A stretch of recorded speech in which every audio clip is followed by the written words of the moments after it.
and go live on YouTube. What's going on, everybody? Welcome to the POWLAX podcast.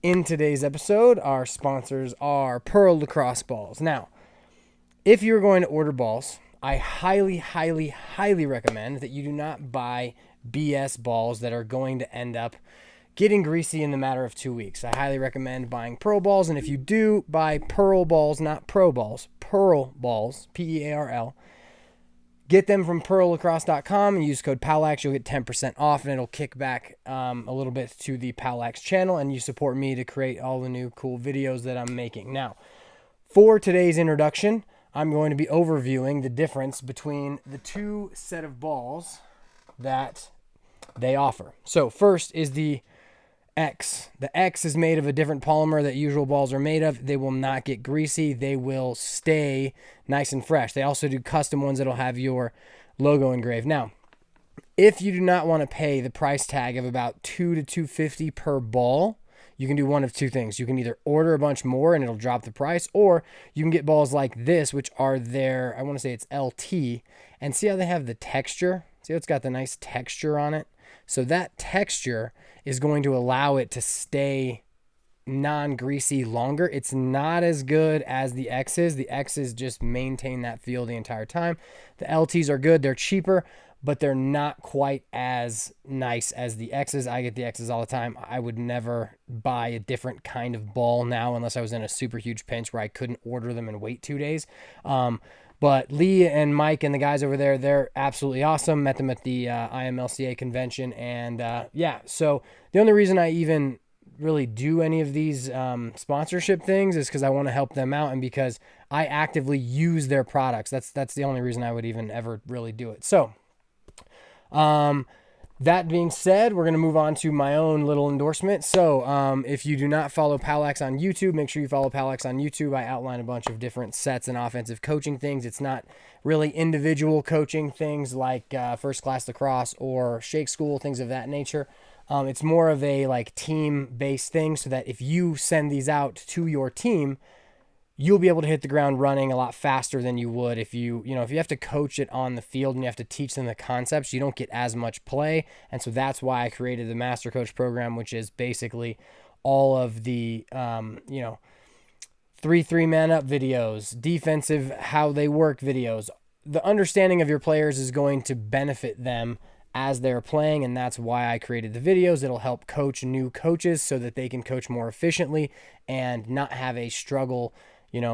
When you say something as a coach and it doesn't reflect what happens on the field, it can definitely be something that is frustrating. And for new coaches, especially as far as the way the sport is growing, it's important that coaches have a place to go that doesn't cost them any money. It's absolutely free, and they can learn advanced systems so they can become better coaches. So getting right into it, we've got a nice podcast today. We are going to be talking about the PLL, our first tournament, and a few other, exciting kind of things that are happening. So,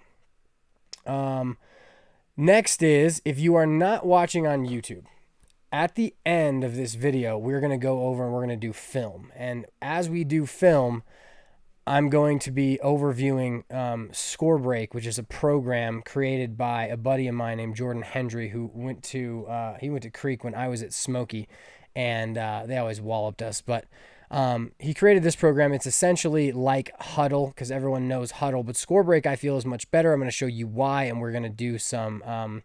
We're going to go over some film of the Archers Water Dogs fourth quarter, including a 4-minute defensive stand that the Archers had that shows a tons of slides and recoveries. But so if you are on Instagram and if you are on TikTok and you want to move over to YouTube, I recommend you do that now, or I will give you the warning when we're going to get into that stuff then. Also, so if you have any questions, I'll do those at the end. I can't see any comments from Instagram, which means I should probably move that, or TikTok, just because the angles are kind of weird. I just put the camera down on YouTube. But so let's get right into it. So the first thing I want to discuss is our tournament this weekend.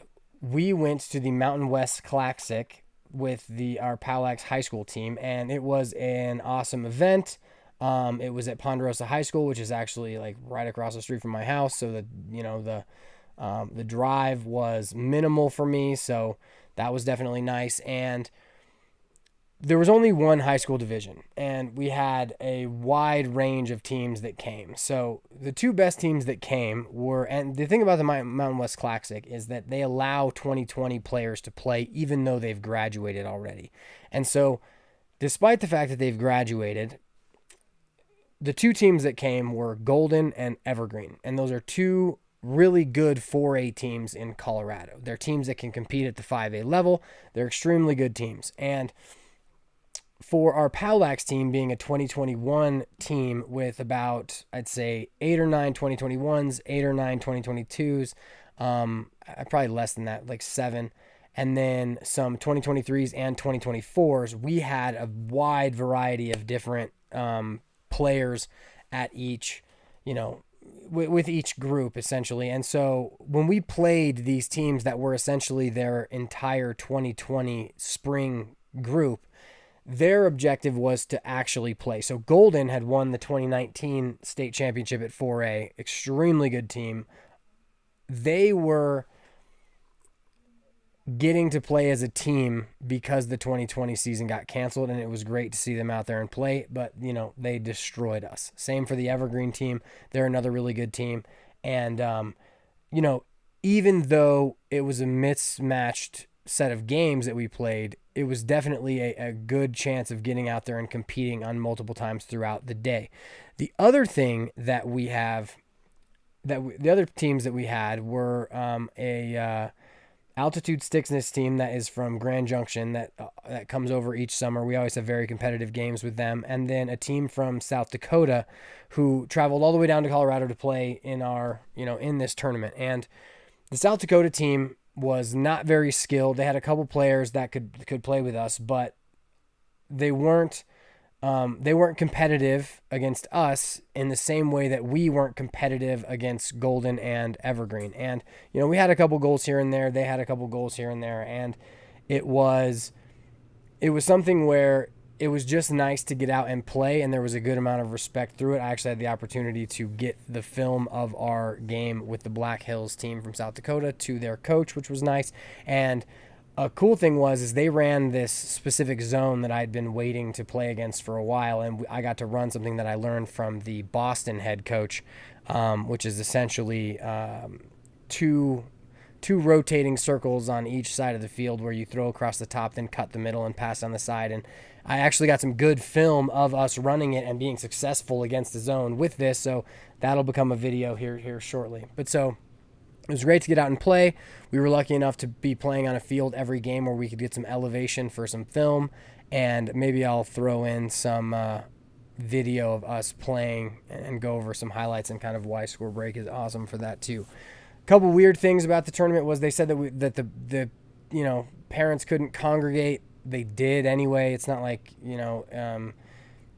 it's not like they were really hounding, or even that the public officials in our area were going to come and get people in trouble because they weren't social distancing. We had a tent that was by some tennis courts, and the tennis team was out playing tennis, and it was a good experience just to get out and play and have some normalcy, really. So that was definitely a highlight of this past weekend. And all other judgment aside, as far as having the tournament, I think that some tournaments are going a bit overboard here. So the tournament I'm about to be in this weekend with the Scorpions team is the Denver Shootout, and we have to all meet at a parking lot together, head into the fields as a group. No parents can come, and we basically have to play. So all these people are running these mad dashing to get some live, essentially some live broadcasts out, which is something that Scorebreak can do, which I will highlight later.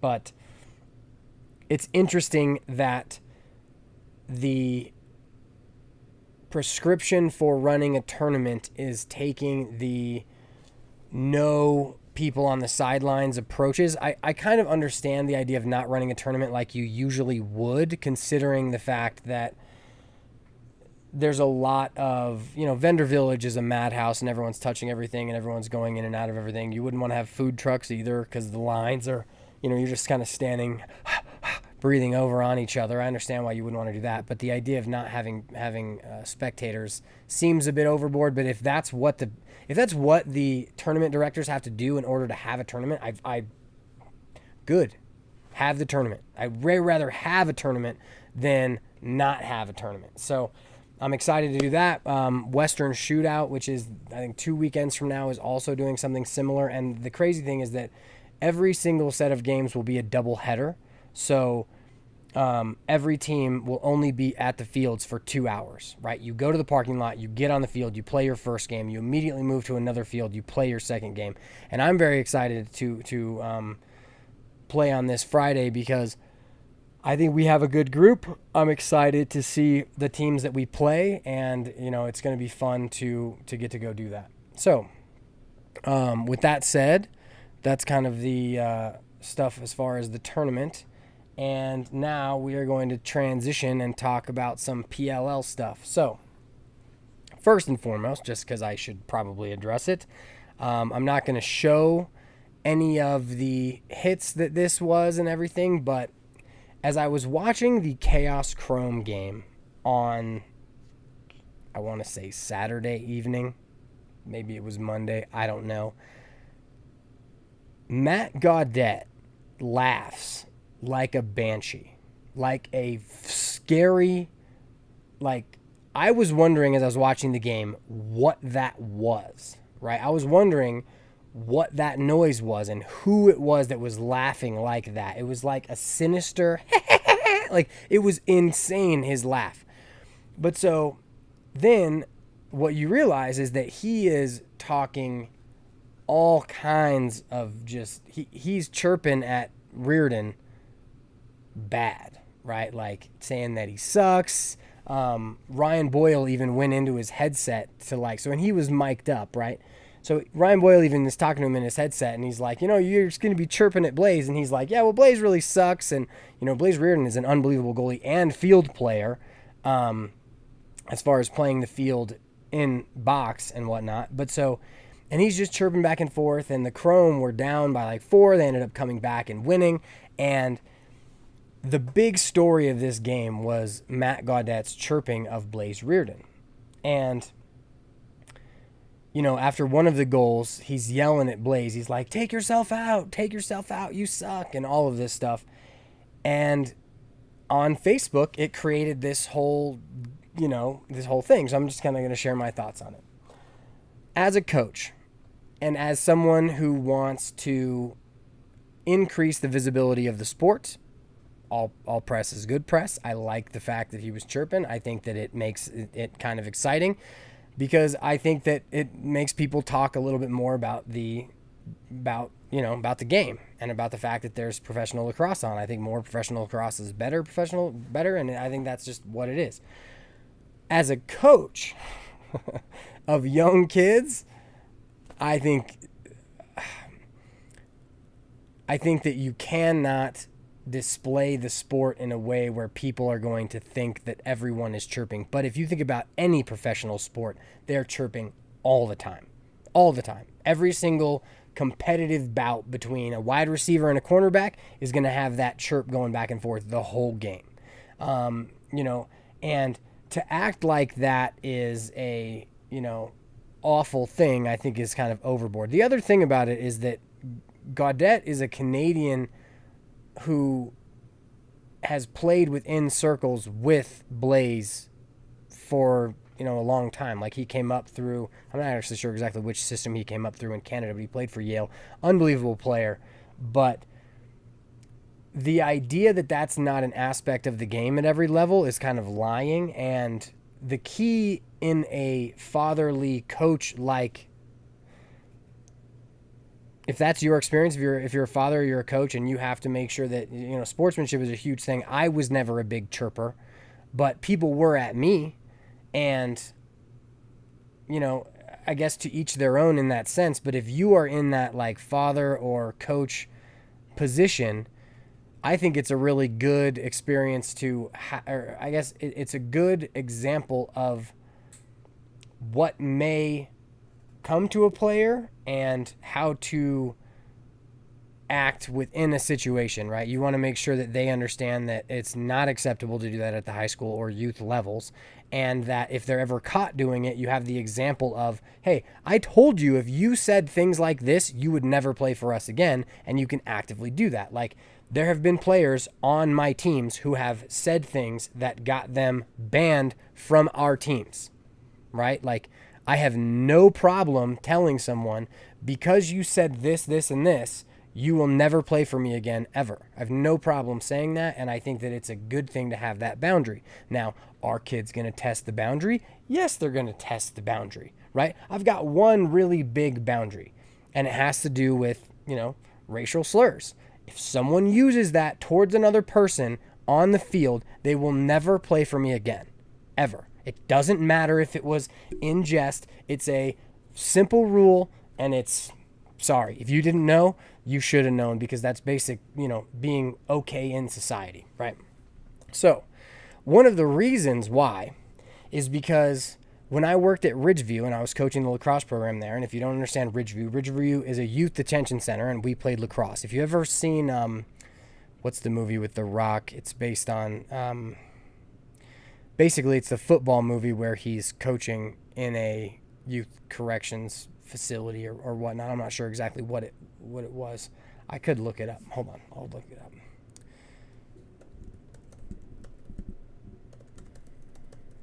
Football. Sorry, I shouldn't be looking this up, but Gridiron Gang. If you've seen Gridiron Gang, this is the same kind of thing that we were doing, but with lacrosse. Now, with that said, in the experiences we had playing most teams, it was a very good experience that we had. Like, when we went to Valor, it kind of wasn't cool because Valor was sponsored by Muscle Milk, and they gave us a bunch of Muscle Milk drinks and what do you call it? And little bars, and the kids couldn't have them in the facility, so we had to basically, make sure that they didn't have them in the facility. It was a little bit extra work. It was what it was. It was a great experience going to play them because they were always very respectful. Same thing when we went to Regis. Now, when we played some of the other teams, specifically a team in South Aurora, the team we played used racial slurs to some of our players, and you got to understand, in that environment, these players, their ego is the most important thing for them. And they're in a situation where if they make a bad decision, it will add years to their sentencing, right? For most of these kids, if they do this program well, they will get out of their being in trouble. And if someone tries to, ignite them and they make a bad decision, it could exacerbate their their sentencing. So I really hate it. I think that above that, if you're going to be that cruel in that instance, that is what it is. But if you want to talk about how someone plays, or you want to push someone's ankle socks down, do all of that. That's good chirping. But there's no tolerating a certain level. Like if Matt Gaudette had attacked Blaze's heritage, I would have no defense for him, but he didn't, and he was basically just trying to excite Blaze and make him play worse, which I understand it's a part of the game, right? So that's my, place on that. But so, come last night, the Chrome are playing again, and Matt Gaudette was the target for I believe it was Redwoods. And when I say target, I mean they cheap-shotted him a ton. Cheap-shotted him. I forget who the player was. I want to say Eppel sounds like it, but it might not be. Ocello hit him once. Then I want to say it's Eppel, but I don't know, so I probably shouldn't use any direct words. But Matt Gaudette's coming through the middle, accepts a feed, shoots or misses or something, and he gets cross-checked in the head. Like, not kind of hit his shoulder and then hit his head. It is Eppel. So Chris is saying that it is Eppel. He didn't get cross-checked kind of in the head. Not a brush off the shoulder and then to the head. He got cross-checked in the head, fell down, and as he's getting up, Eppel cross-checked him again in the head, and then again. And at this point, Matt Gaudette's head is like this. The stick goes off of his head, and then he pulls it back and hits him on the other side. Flagrant Unnecessary. You're ejected for where I'm sitting. I don't care what the league is. It's like if you remember when the Colorado Avalanche played the Red Wings, and I think it was Matt Draper got hit into the boards, and it was the most ridiculous cheap shot ever, and he had to like have his entire face redone or whatever. But you get ejected for that. And what was crazy is that the refs called a 2-minute non-releasable penalty, 2 penalties, no release, when there were 3 or 4 cross checks to the head, and in that instance,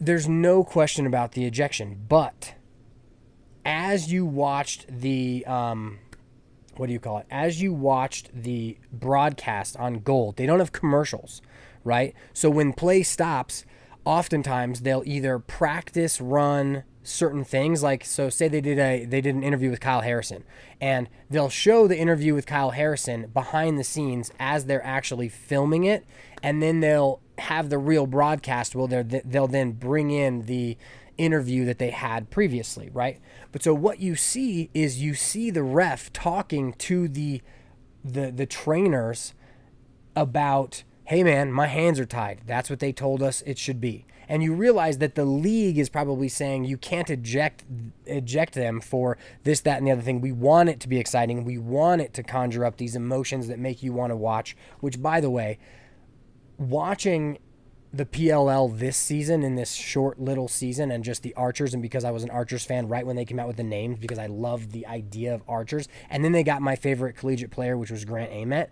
Like, I'm more excited for professional lacrosse now than I ever have been in the past, and I did a tweet on that, and I think that it's an awesome... What the PLL is doing, I feel, is amazing, because it gives a true professionalized look at what they're doing. And when you see, like, so as I look at this, which we'll see in a bit, the film that we're going to go over, as I see little signs for Capital One, Progressive, what is that, Barclays Bank, I think, and a bunch of these other people who are advertising with them, it lets me know subconsciously that this is something that will bring excitement to the game, and people's eyes will be watching, and therefore it adds value, right? If someone is going to put their mark on this to try and gain attention for their brand, it adds a value that I think is an important thing. But so, in regards to Epple's hit and his unsportsmanlike conduct, you can't, well, they did. Setting that precedent, I think, was a negative thing for the league. I think the chirping can be interpreted however you want it. I think that it's never going to stop. Now, do you mic them up and have the person who's going to be chirping, do you air it? I don't know. What's funny is when you watch the very first game of the PLL, which it was the second game. So it wasn't the Redwoods Whipsnakes game. It was, I think it might have been Chrome Chaos. A couple times you heard them cuss live on air. And then yesterday and last night, you didn't hear that. The audio would cut out when you knew that they were cussing. So I don't know. I think that the PLL is doing great things. I think that kudos to the MLL as well. But I think the PLL is presenting a better product. I understand that some of the best players in the world are still playing in the MLL, but the product the PLL is putting out will be the thing that I think is better sustained. And I heard that eventually they're going to settle down into specific markets. And if the Archers come to Denver, you can use the D in Denver to be a bow. And so I'd really like that to happen. Just, PLL people, if you're listening in. Okay, so just a quick comment. Chris said the 10-yard smaller field is great. PLL is so much faster. The skill level is so high. Aside from Lyle, the players are unmatched. Completely agree. And I think eventually they'll come over too. One interesting thing that I thought about these first couple of games was Austin Stotts didn't really do much for the Chaos, which I thought was very surprising. I saw his knee brace, but I figured he would. I figured he'd be more dangerous inside in the same way that Law was. And I don't know if he's moving all right. But another thing is, one of the things I like to do, obviously, considering the way I think about certain things, is I always want to find new ideas and things. I'm not as good. Dude, Chris, they're not going to Atlanta. The Archers are coming to Denver, not Atlanta. Atlanta Archers doesn't even sound good. Okay, it sounds okay, but Denver Archers sounds better. Oh, what was I just thinking about? I shouldn't have commented up on Chris's comment. So I'm going to have to let it go because I totally forgot what it was. So now, let's see if there are any other PLL things that I should discuss before we go into the film. So I think we'll just go to it. So if you are not on YouTube right now, which we currently have 10 viewers, which is more than I usually have, so maybe I will start talking about the PLL a little bit more. We are going to go over some of the Archers plays in the Archers Water Dogs game yesterday. The first thing that we have is a 4-minute defensive stand starting at the 6:19 mark in the fourth quarter.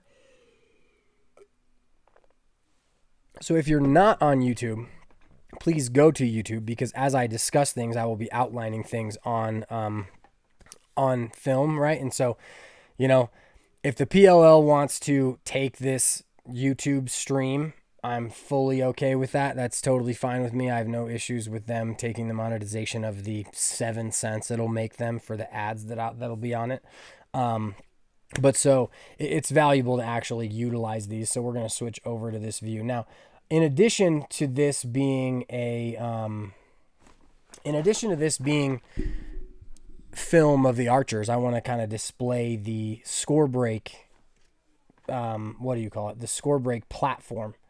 And so what you're seeing right now is Scorebreak as a platform once you're actually into it. Now, the thing you see over here on the left side, this is something that I built into my portion of Scorebreak. And so you can customize this in a way where it'll allow you to tag certain things that you can utilize in the game. Now, a couple other cool points about Scorebreak, and I know this is kind of a salesy thing, but I think that it's by far the best video program because it allows you to control everything. A couple quick things.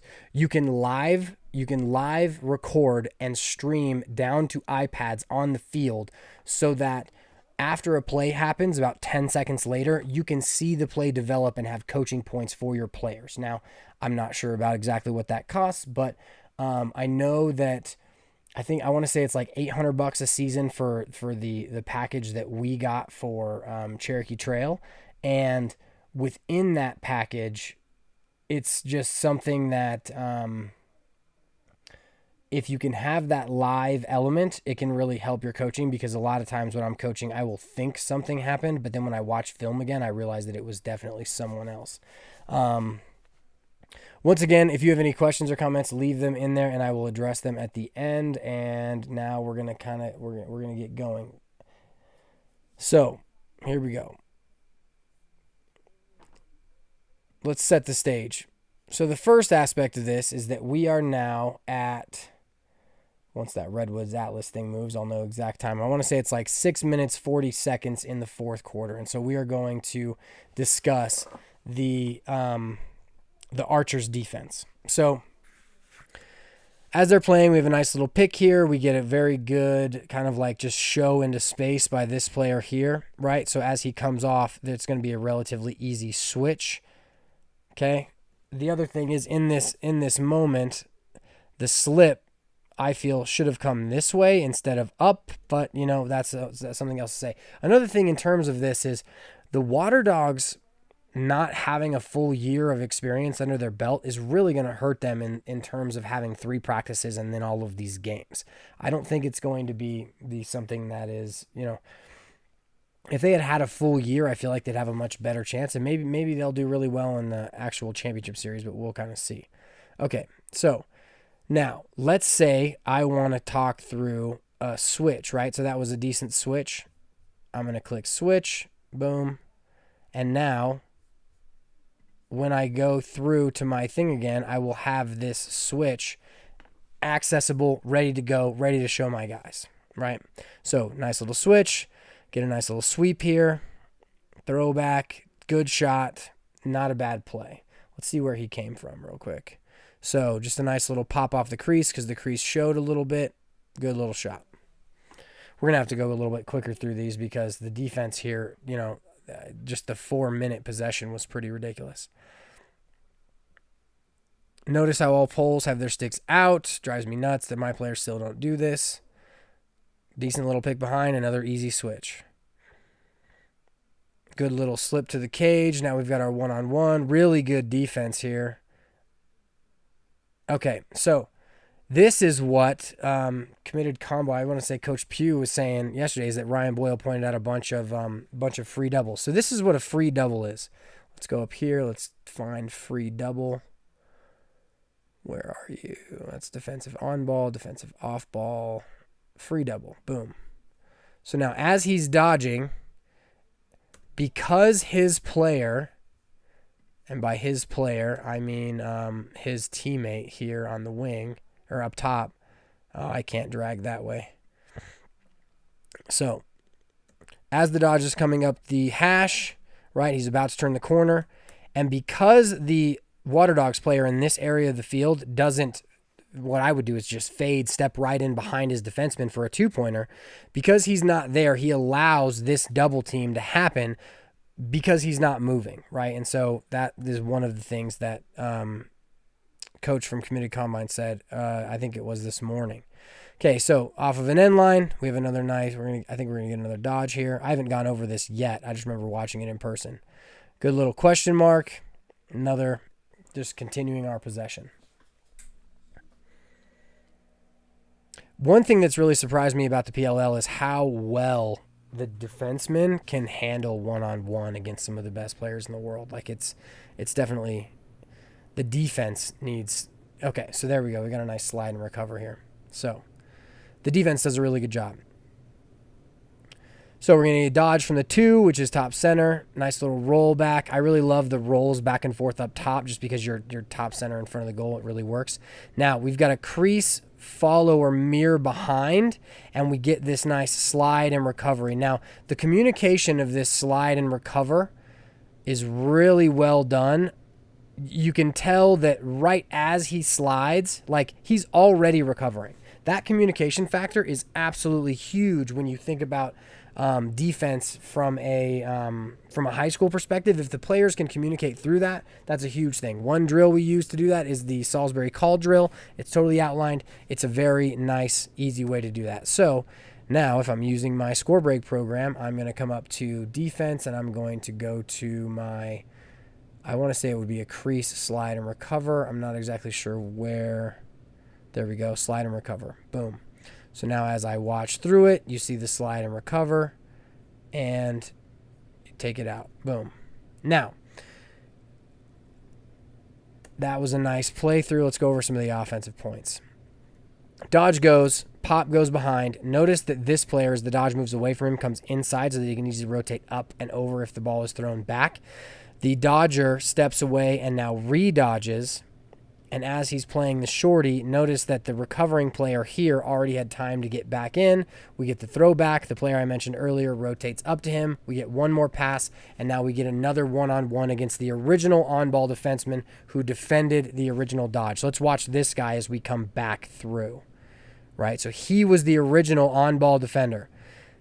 Now as he, oh no, he wasn't. Yes, he was.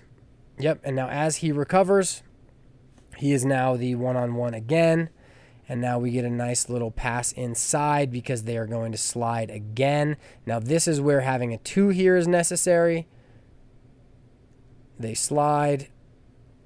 Actually, did that ball went through to the backside? Okay, so it was missed. So he missed the feed inside. It pops right up to him. He gets a nice, I think a stick checked it out actually. But so now we get a good little box out on the end line. All right, so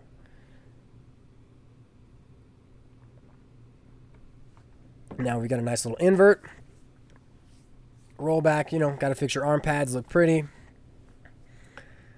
Just kind of jogging it through to X, eyes are up, feed it up top. feed was off enough, but he still takes the 2, misses the 2.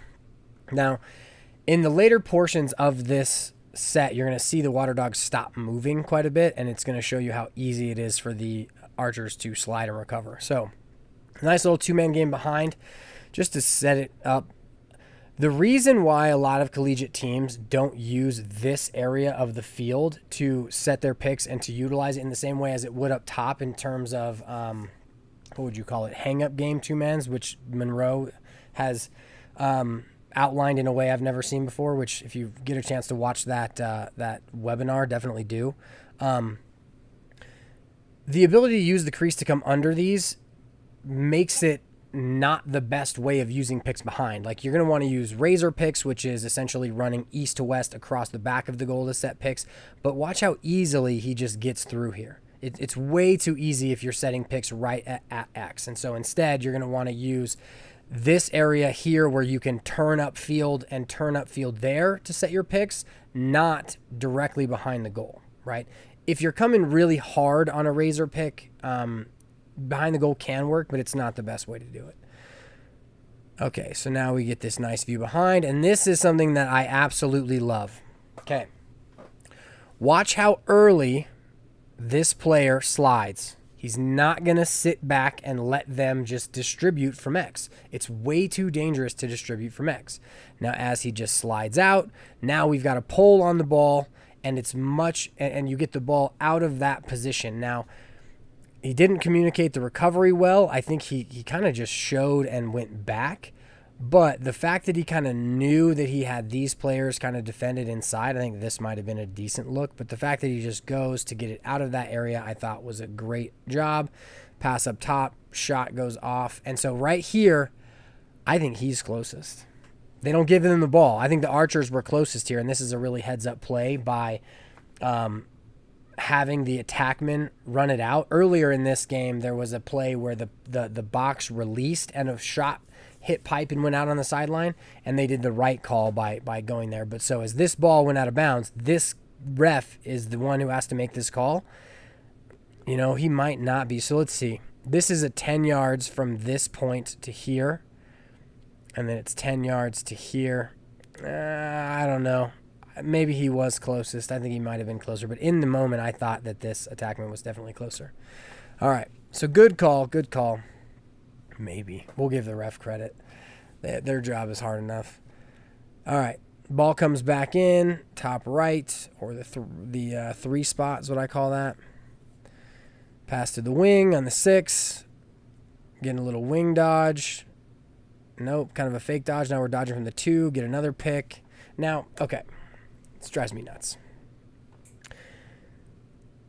If you're not going to be a part of the play, right? So right here, as he's coming in, I have no idea who this is, and I'm sure he's a much smarter player than I am a coach, so I probably shouldn't be outlining this. But as this dodge comes through, this player's coming to do a 2-man game, and now as the ball easily moves and we're going to get this other 2-man game, you have to be aware of just either getting out of the way or getting low enough to these corners so that they actually have the room to dodge. Like it's just something that can kind of bug me. Now we get this little 2-man game. It's a super easy switch again, and then just a nice little rollback and a shot. So this, I think, is almost a planned shot where they're now trying to get on the same page, and this is something where the newness of being with all these new players is something that I feel is why they didn't look quite as good. Now they are in this planned attack from X, and actually let me I would do so right here. If I'm using Scorebreak, tell them POWLAX sent you. If you now get Scorebreak because of this, I would go to my own thing that I built that says defensive skills. And oh nope, switch isn't in that one. Either way, oh yeah, it is right there. Boom, switch. So now when I want to tell my players about how to switch, I'll look at that one. So it's coming off the end line. We're going to get a 2-man game behind. Nice little refuse. Easy switch again. Let's find that. Let's see this off ball. Okay, so now Let's talk about the spacing up top. If you're dodging from X, there's spacing up top. You got to think inside, outside, up above, right? So you have your snipers who are high above, kind of in that 2-point range, probably at that 14-yard marker, because they all have range, but now they're going to be stepping into, if you want to go for 2-pointers, you're going to be at 16, so you can catch it, step in 2 yards, and take your shot from 14. But if you're just trying to get ones, you can step, and if you're just playing regular, you're going to stand on 14 so that you can take your shot from 12, maybe even 10, could be even 8. Now, inside, I hate the fact that they are all kind of equidistant up there as they're beginning in their positions. I would want a couple more inside. I would want him higher to keep him away from anybody else. And I would want him about 2 yards higher here so that these two can operate inside, while these two, if the two inside draw their defenseman down, now you're looking at your step downs. But so you have the nice little swim over. And now we're just kind of back into a one-on-one invert with a mirror. The movement up top is okay, but it's not. So let's watch that little 7 seconds again. The only part of the play that I see as someone trying to off-ball create space for someone else is this back pick right here. As he cuts, now he backs up. He tries to set a back pick right here that could work in this area, but he does a good job of just staying in space and playing the space rather than the players. But now look how far away from his man he is. Now you've got players inside that are open. But because he set this back pick, or I guess what I'm trying to say is, let's say you play men's league. This is a weird analogy. My favorite players to play with in men's league are the players who play off ball and just come set picks for me or other players who they know can catch and finish inside, because playing good off-ball defense is much harder than playing good on-ball defense. Off-ball defense is why defense is so hard. It's just so hard to keep track of different players. And the fact that the Water Dogs here aren't setting more picks for each other off-ball, I feel is why they aren't open. Okay, so now we get the ball back up to the 3 spot. Get a nice little dodge, sweep over the top, and there's your free double again. This player standing up here, ready and waiting, could be expecting to get a 2 dodge again, but it doesn't matter. Any ability for them to dodge, like they just wasted this pull out and fake dodge in order to make this pass, right? So this is a really good free double. I'm definitely going to find this one because free double, very, very easy. I think they get the slide and recover too, so we're going to watch it one more time. Right, so you get the double from 5, and you get the slide from the crease, and everybody here is covered up. I think there's another player down here in the 4 spot. Yep, there is. So how does that happen? Okay, so you draw a slide from inside, and you get a free double, and you've got one player here playing 2. How is this player not right in on the pipe? Right, and now you get a short stick recovery that is, super slow coming right back to it. You get, okay, so now we've got another nice little 3-man slide package here.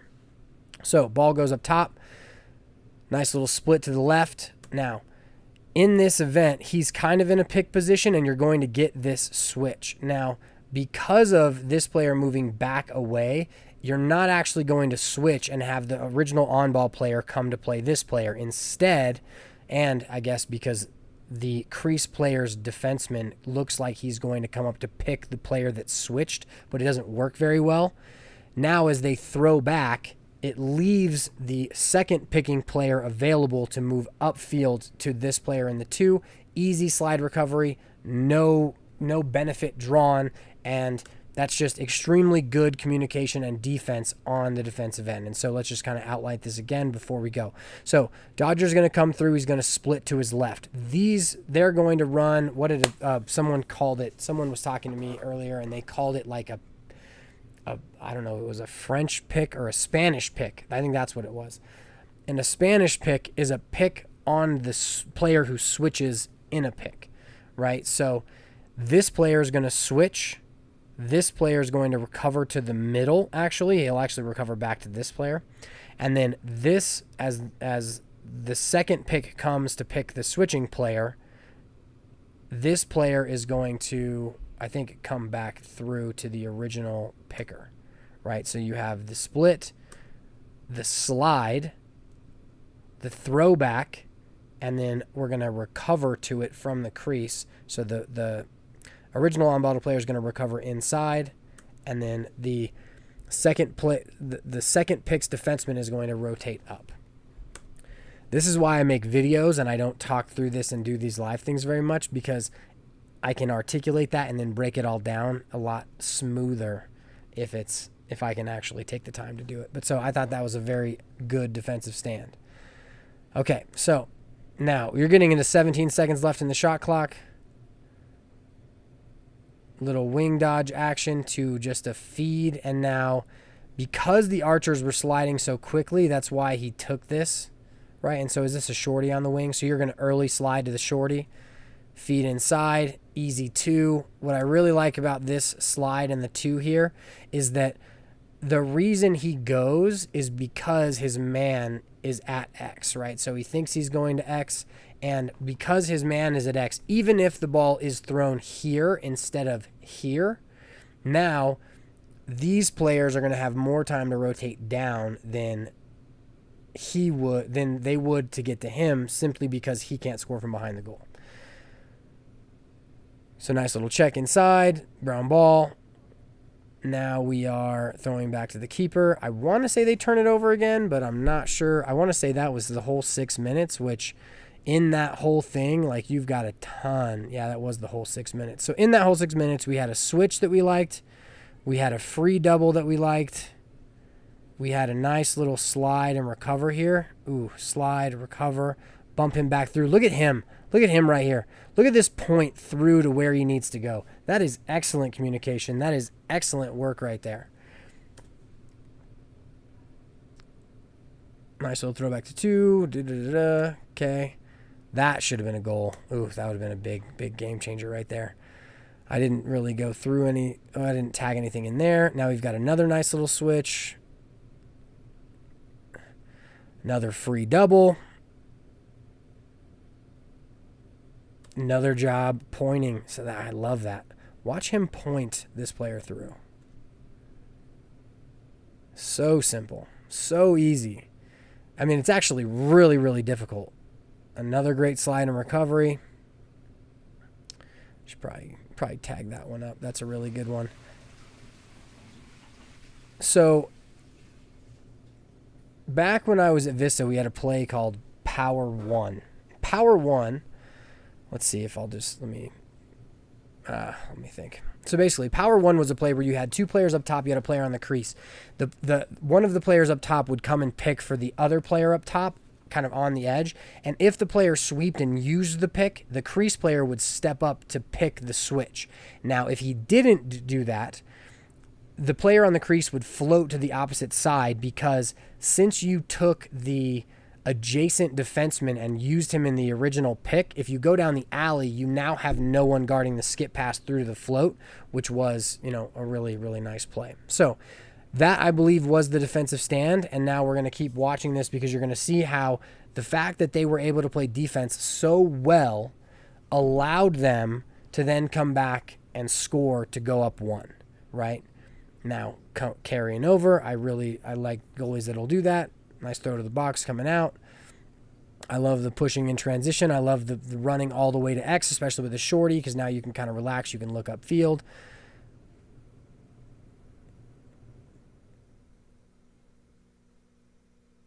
Okay, now that's just outrageous. All right, so Schreiber carries his man to X. Now he's going to invert against a shorty, which is exactly what he should do. Now, this makes it look so easy. It's not that easy. It's hard to get players to understand the idea that they really want to make sure they are evaluating who they're attacking, right? So this is a great decision for 2 reasons. First, you've got one of the best dodgers in the PLL inverting a short stick, and that's something that we would want to take all day. Now, just because it happened this fluidly in this game, if it's in a real game, if you have a couple players that you want to take the shorty matchups, they have to know that they need to take those shorty matchups, and everyone else has to be aware so that when those matchups present themselves, we get the ball to those players and they can attack. And this shot is just ridiculous. What we're going to comment on here, since I don't think I have the other angle, is where he's looking. So eyes are up inside the whole time. He doesn't have to look at the goal because he knows where the goal is. The goal never moves. I don't even think he looks at the goal until he shoots. And now that ball went right there. Top Ched. And I believe that was the that's the go-ahead goal. So that's the defensive thing. So now we're going to go over a couple of other things. So what we're going to go over is the final 43 seconds of the game in order to show two separate ideas. First is the idea of fouling with no time left in order to get rid of an opportunity to score. So say you have a play, we're going to go over it in two ways. So let's say you're down one and your team gets a penalty, or like you're down one, you don't have the ball. Or no, sorry, I got to go over this again. Okay. What we're going to go over is whether or not you would want to score in a game that has a 2-point arc with 30 seconds left if you're up one, right? So here, as they're playing, he passes up to Scott Ratliff, who's cutting the middle in transition, and they score to go up 9-7 with 30 seconds left. So right here, there's no extra clock here because the shot clock is done, right? The game clock is lower than the shot clock. And now, right now, if they just want to throw the ball around and deal with the end game double, which is another thing on the defensive end that I should do, right? So we're going to go end game doubles. We're going to tag this little bit because this is a nice little end game double scenario. I like to go through all of that so I then have the nice highlights there too to access. Now, as he throws down, get a nice little cut the middle. Now, because they're chasing with 2 poles, actually 3, and the goalie is out defending this player, they just leave him wide open upfield. Now, do you take that shot is the question. I don't think you do. I think you pull it out and you play through and you kill the next 30 seconds because, as you'll see, the Water Dogs had a chance to tie when they should have never had a chance to tie, right? So now the fact that they're so I think that was a wrong decision, and you'll see Ryan Boyle. Well, if you watch the game, you'll see that Ryan Boyle says the exact same thing, and I knew exactly in that instance why he was saying that. But so now, once we're done with this, we're going to watch through, I think this is just the rest of the game, right? So you get this nice face-off. The Archers win it, okay? Now we're going to get a foul here. So right there, they called timeout, right? And now you get that nice little cross check from Brody Merrill. And now he says whatever he says. Now, here's the point. Watch what happens next. You get another player comes up and pushes him. Okay, that's the point. In high school lacrosse, let's say this event happens. Whose ball is it? It's Water Dogs' ball. It's not here in the PLL. I don't know why. But as this happened, there are now 2 flags because you had Brody Merrill, who caused this first unsportsmanlike conduct foul, right, by doing this.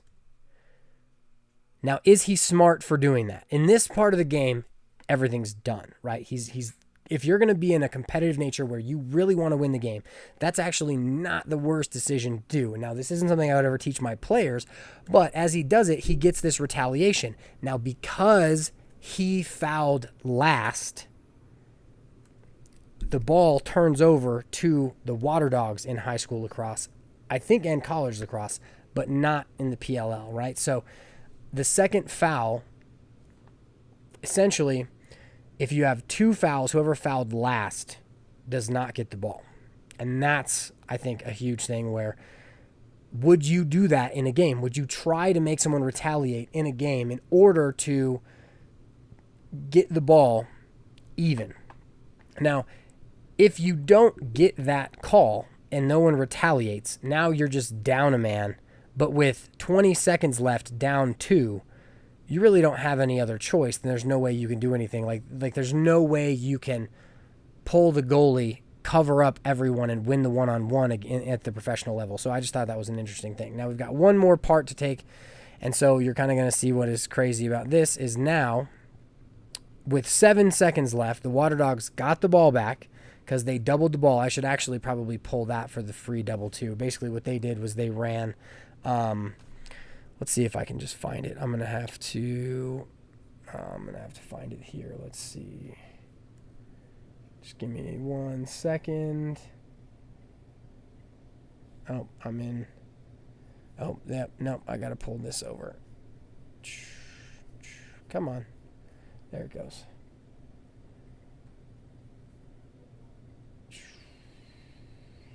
Okie dokie. So we're just going to watch this 30 seconds. Actually, I want to say it's like 10 seconds. So it's from 20.5 to 7 seconds. 1 second. I got to pull it to the right space. So here's what I'm doing right now, just so you can see. I'm taking the actual video of the screen recording I had, and I'm trying to toggle here. Notice how much harder it is for me to do this than it is to actually use the Scorebreak system. But so right now, notice you got a double on the ball. That means the goalie's pulled, and now you're going to double and you're going to lock everyone else off. And so this is what, well, yeah, we'll leave that there. I don't know what you want to call this. We have a specific city that we name it after, but that's another question. It's kind of inappropriate, but it's high school kids, so that's what they liked. But so you get this nice throw to the corner, another throw, and now the sun actually causes the I don't know if you guys are seeing that, but the sun actually causes them to throw it away. Now you get a nice quick clear. I'm not sure exactly if you guys are seeing the right thing. And then once the ball is over, they call timeout, and that leaves us here. But so I really like the call of after the timeout, you double the ball, you pull the goalie, all of that. I think that's a really good play. We do that all the time. The best way and the best place to do that is actually not in this set, right? It's actually not at the end of the game. It's actually when a team calls, say, timeout and the ball is behind the goal. That's the best time to run that because people never think it's coming. And when you do it, like, you are risking that they'll feed it inside. Like, if one person doesn't know what's going on and they throw it to the guy who's being defended by that player, like, you're totally screwed. You're giving up a goal. But if you have everyone on the same page, it's a really great way to do it. So right now, you got the ability to throw a two-pointer. You have, and so we're going to talk through the idea of offense first. Offensively, you've got 7 seconds to score 2 points, tie the game, to go to overtime. There's no other way you're going to do anything. You're not going to score 1, then win a face-off and score in 4 seconds. It's not reliable. But what is reliable is the ability to score a 2 off of this set play. Now, what they end up doing is they have a pick or a slam pick, which is him pushing his player to the middle. You now have another player coming over the top and a nice feed, and then you get a time and room shot from 2 points here. Now, I would leave this player wide open on the crease. I would just leave him open because so as Instagram cuts out, I'll put it on. Sorry, this always happens right at the wrong time. But so actually I'm going to do that right now, and then I'm going to come back and we'll be good to go. So 1 second, I'll just pull this over here. And now share to IGTV. Boom. Next. I should probably do this after, but it is what it is. POWLAX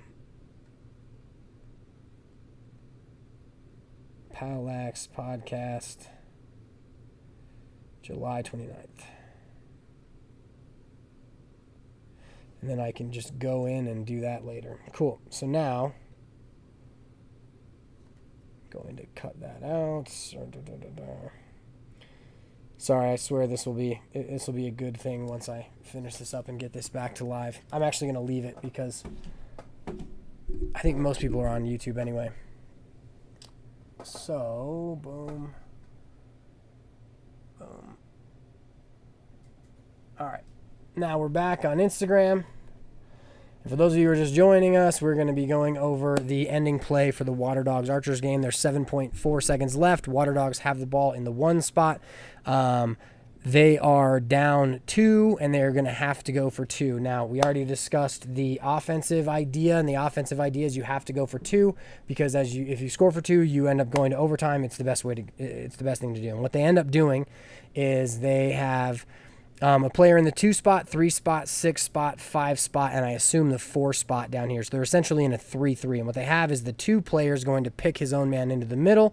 The player in the 3 is going to come over the top. He's going to catch the ball, and he's going to go for 2. And they actually get a really good shot out of it. Now, I love the play. I think on the Water Dog side, it's a great play to use. Now, but from the Archers' perspective, I think they made the wrong decision. So, my theory here, and this is my own personal thought, my own theory here is that if there is 7.8 seconds left, if they score a 1-pointer and they score, our ability to play the face-off will not let, with both poles back, with a pole back and a short stick back, and we play the break, there's no way that they're going to be able to defend, or that they're going to be able to score with, say, 5 seconds left, right? Because we're in a set position. We have a 50-50 towards the ball.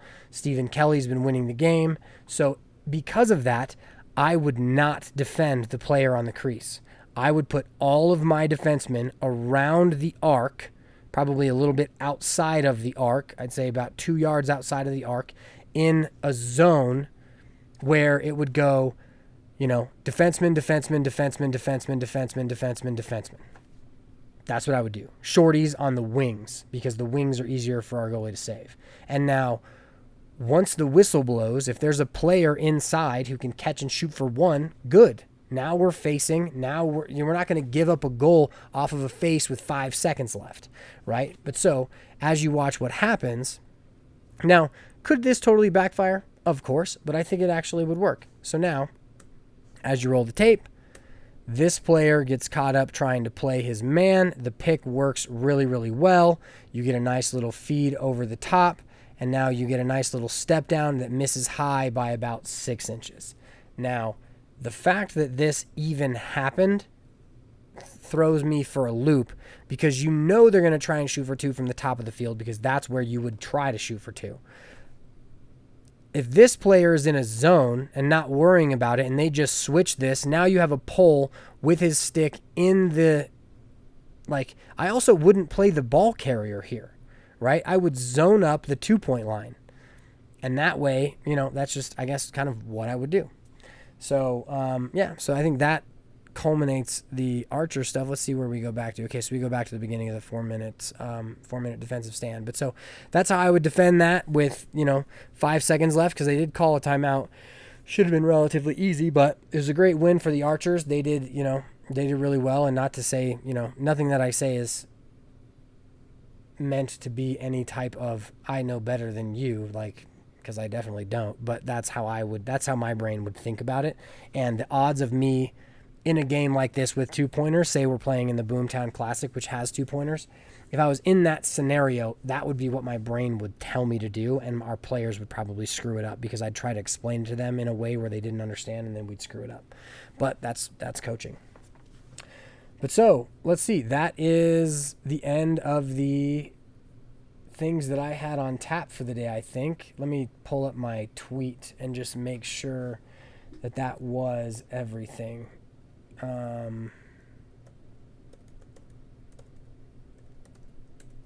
Hopefully the stream has been pretty good. My OBS software has been telling me that it's kind of been getting red at certain times. But so let's go to myself. So Definitely going to talk about PLL Archers versus Water Dogs finish on tomorrow's podcast topics. Archers 3-minute defensive stand. We talked about that. Instigating fouls at the end of the game. Talked about that. Scoring with 30 seconds left. Went up 1. Did that. And then the final play for 2 seconds. So we talked about all the elements that I wanted to talk about. I appreciate all of you for watching. Thank you for that. Now I'm going to look through some of the questions. We'll do a quick Q&A.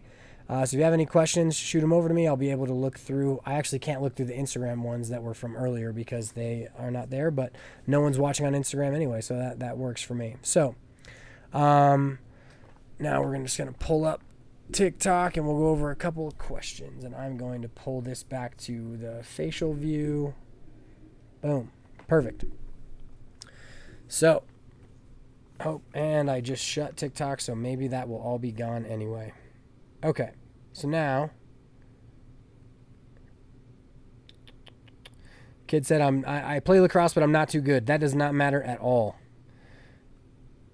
Any tips for LSM plays? I don't know about plays, but playing it, make sure your stick's out in front of you. Make sure you use that as a guide as far as how far away from the ball carrier you are, because that'll allow you time in order to react, and then work on your footwork. This kid's getting a new stick. That's nice. Can you say hi, Drew, please? Hi, Drew. I wonder if Drew's still watching. I doubt it. I just got a new Wonder Boy D-pole. Those are really good. I like those. They're a little heavy, but I like heavy sticks. I'm excited because Isaac should be sending me a Phantom stick here shortly. I should just order it, but I want it to be custom. But so I had him do that. But so that's all the questions we had. So that was, I think, was a pretty good podcast day. With the PLL happening, we'll probably have a little bit more on there. Jason says, thanks for your analysis. You're very welcome. I hope that you enjoyed it. I hope that it wasn't too spacey with the live part of it. But so I think that we might have to do this a little bit more. One thing that I would love to do is a little bit more of our own footage. I'll show you kind of what I think about our own film and the fact that we should be able to have film works. But so with that said, including the idea of film, if you like the POWLAX YouTube channel and the POWLAX PDFs and things of that nature, and you have become a patron on Patreon for $5 a month, I super, super appreciate it. It has been a solid foundation in some crazy times, so I really am, I'm extremely grateful for that. With that said, if you enjoyed this breakdown and you would like to see more of things that are not necessarily the PLL, please continue to support at patreon.com/POWLAX.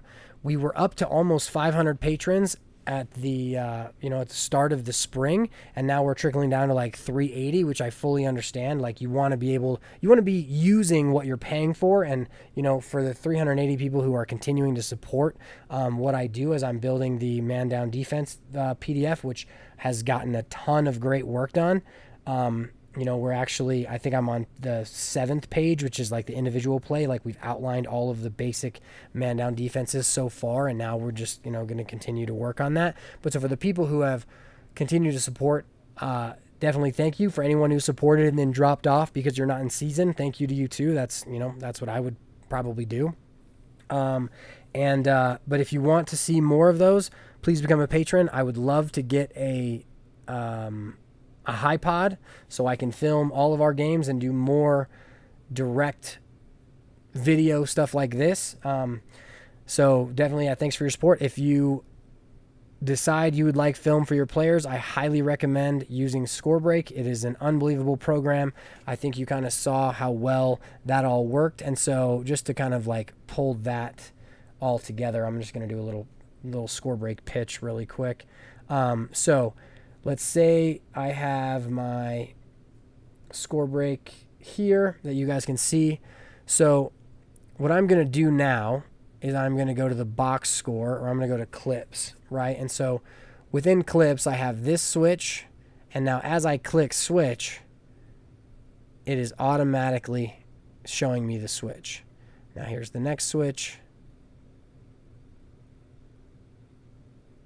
right? And so that's why I really like Scorebreak, is because I created those and I was able to make to make it exactly what I wanted. Now, I'm not sure why that's not opening. I must be hitting the wrong thing. But so, yeah, I'm not sure why it's not opening back up again. But really, really recommend. Let me do this. We're going to quit. Open it back up again. And you got to pull it back over. Scouting, archers, water dogs. I don't know what it's doing. Apparently it's got a processing error now. We'll kind of see what that happens later. But so either way, it's a great, Scorebreak's a great function. It's awesome. If you do end up using it, definitely let them know POWLAX sent you. I think that's going to wrap it up for our podcast. Thank you guys all for watching. Let me know if you have any questions or any thoughts on exactly what we should talk about next week. And yeah, hit me up on Instagram, TikTok, Facebook, all of those